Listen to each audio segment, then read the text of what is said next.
So, for over a year now, I've been going off about Project 2025. And some of you out here said I was fear mongering, it was a conspiracy theory. Even my own wife thought that I was giving into a conspiracy theory. Yep. But now other people are talking about it. Reputable sources are talking about it. I guess now I'm a reputable source because I was on it way before anybody was talking about it.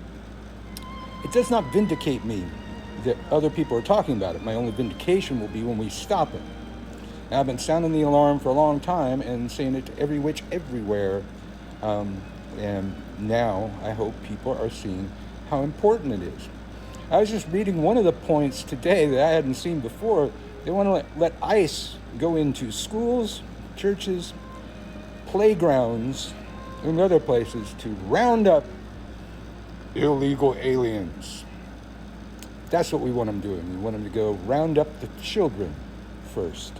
Yeah, that's what would Jesus do? It's one of those what would Jesus do moments. Now, even Donald Trump has now had to admit that Project 2025 doesn't exist and try and distance himself from it when 39 of the authors of Project 2025, and there are only 40 authors of Project 2025, were Trump loyalists and cabinet members, close advisors. All of his people are in there, and they created Project 2025. And if you read Project 2025, it's so a person like Trump can be a dictator. It was written for Trump.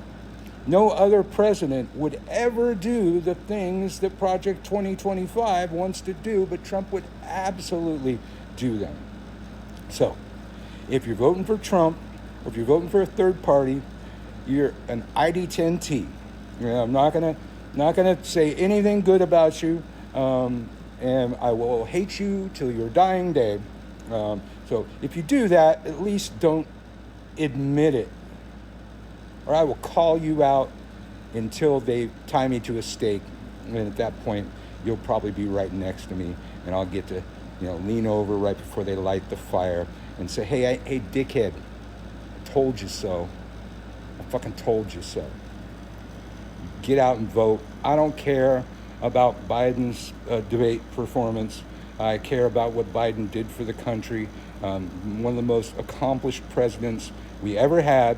He accomplished the infrastructure bill that Trump was supposed to do for 4 years.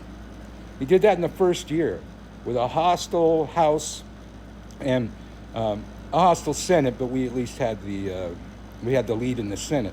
But a majority in the House that was hostile against anything he tried to do, especially if anything would be good for the American people, because they don't want anything to look good for the American people, because then that would be hurting Trump. So doing anything good for the American people hurts Trump. And that is a constant, that is a universal, that is an absolute. So if you are one of those people, well, quite frankly, you suck and you're stupid. I would vote for a turd sandwich.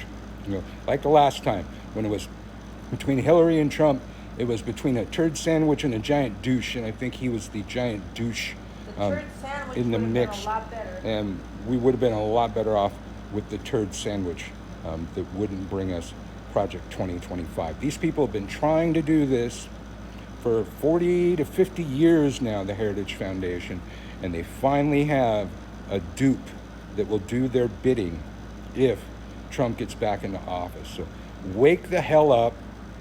I don't want to hear any more of your bitching. We've all had to do it. We had to hold our nose and vote for somebody that wasn't great because the other person was worse. God bless America. That's the system. That's the way the system's always been. Twice in my life did I get to vote for a president I actually wanted to take office, and that was Barack Obama. Every other time I voted against the other asshole because that asshole was better than the other asshole. And that's America until we make a better system. Voting third party has never worked. And all the way back to Nixon, that's how Nixon got into power, was because there was a third party that split the vote. Wake the fuck up, people.